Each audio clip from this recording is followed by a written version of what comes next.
So hello everyone, I welcome you all to UIS. इस session के अंदर हम लोग डिस्कस करेंगे टर्मिनेटर जोन के ऊपर। इस पर 2-3 दिन से काफ़ी चर्चा हो रही है।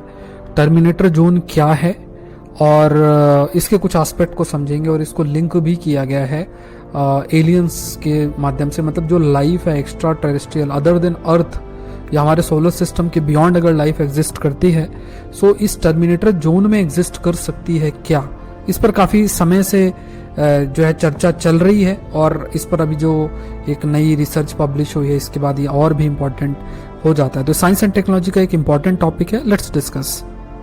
इसको आप समझना है तो सबसे पहले आप इमेजिन करो कि कोई भी एक सरफेस है। अर्थ की एक बात अगर हम करते हैं, एक तरफ जहाँ पूरा सूरज की रोशनी आती है और एक तरफ जहाँ सूरज की रोशनी नहीं आती है।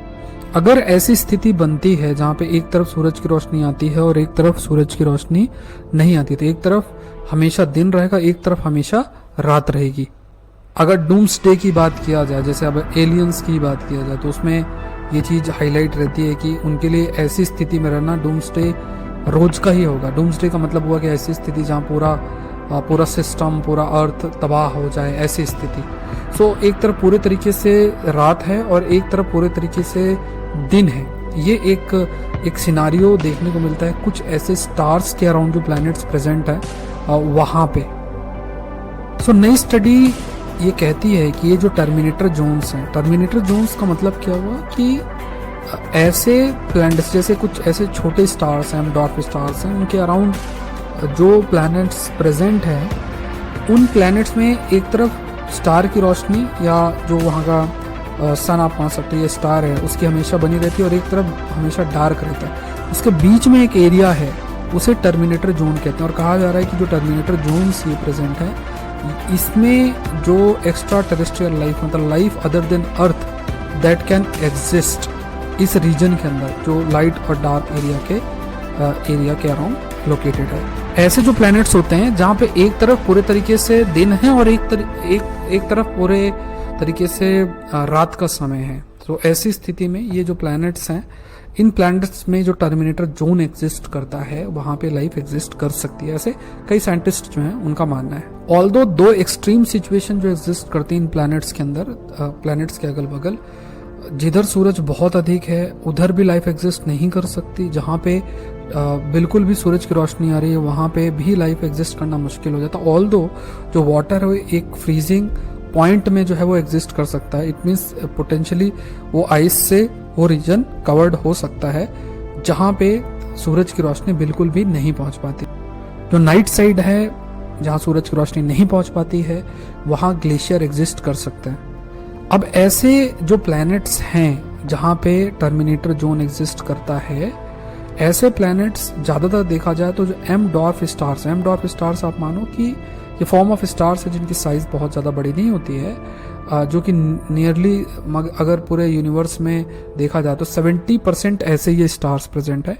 इन स्टार्स के अराउंड ये जोन्स एग्जिस्ट कर सकते हैं। मतलब ऐसे जो प्लैनेट्स हैं वो आपके एग्जिस्ट कर सकते हैं, जो एक सिचुएशन ये भी हाईलाइट कर सकते हैं कि हाँ एक्स्ट्रा टेरेस्ट्रियल लाइफ यहाँ एग्जिस्ट कर सकती है। अब ऐसा क्यों होता है, ये भी प्रश्न मन के अंदर आ सकता है। जैसे मान लो सन है, सन के अराउंड भी बहुत सारे प्लैनेट्स हैं जो हमारा देखा जाए जो हमारा सोलर सिस्टम, तो प्लैनेट्स जो हैं वो घूमते रहते हैं। बट यहाँ पे वी आर सेइंग कि स्टार जो है, सन भी एक प्रकार का स्टार ही है, तो अगर एम डॉर्फ स्टार है उसके अराउंड ये जो प्लैनेट एग्जिस्ट करते हैं वो हमेशा ही क्यों एक तरफ जो है सूरज की रोशनी आती है और एक तरफ सूरज की रोशनी बिल्कुल नहीं आती है। तो ये कहा गया कि इसके पीछे जो एक बड़ा फैक्टर है वो है ग्रेविटेशनल फेनोमेना।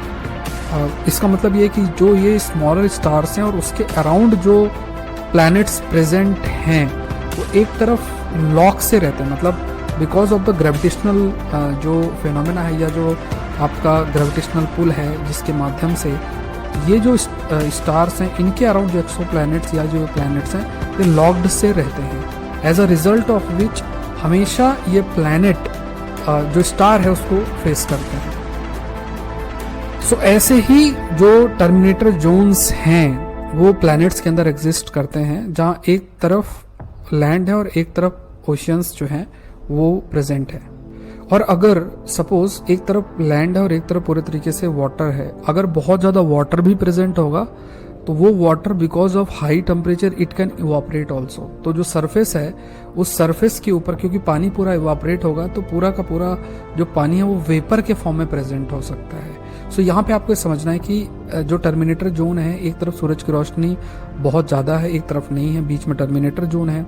अगर वाटर एग्जिस्ट भी करेगा तो बिकॉज ऑफ द नेचर, मतलब पानी अगर बहुत ज़्यादा एग्जिस्ट भी पहले कभी रहा होगा तो पानी पूरी तरीके से इवापोरेट होकर वेपर के फॉर्म में सरफेस के ऊपर एग्जिस्ट कर सकता है। There is this possibility. नए तरीके से मान लो जेम्स वेब टेलीस्कोप और भी कई टेलीस्कोप्स आएंगे, वो फर्दर ये जो टर्मिनेटर जोन्स हैं उनको और भी ज़्यादा ढूंढने का प्रयास करेंगे और किस प्रकार की परिस्थिति है, स्थिति है, सिचुएशन है, जिस बेसिस पे हम ये डिटरमाइन कर सकें, हम ये जान सकें कि हाँ यहाँ जो एक्स्ट्रा टेरेस्ट्रियल लाइफ है वो एग्जिस्ट आपकी कर सकती है। So thank you everyone. I hope ये सेशन आपके लिए हेल्पफुल रहा होगा।